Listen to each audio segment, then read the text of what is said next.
Sa tingin nyo, Senator, ang nararapat para dito sa Mindanao, mukhang mailap yung kapayapaan dito? Dalawa ang ugat ng kaguluhan saan mang parte ng mundo. Kabilang na sa Pilipinas at Mindanao. Dalawa lang palagi yan. Kawalan ng hustisya o injustice at kahirapan o poverty. Hanggat hindi nare-resolbahan ng ating bansa at gobyerno ang dalawang isyong yan, palagi magkakaroon ng kaguluhan. Wala pang gulo, rebelyon o gera na naresolbahan sa pamamagitan ng barel, bala at bomba.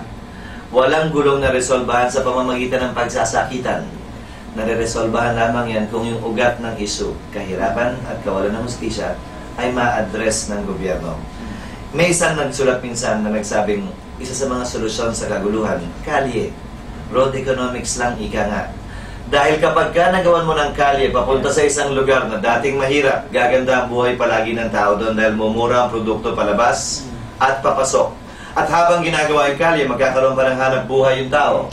At kung sino man ang manggulo dyan, napakadaling magpadala ng tropa para ayusin yung kaguluhan at resolbahan anumang gulong ginagawa ng anong grupo.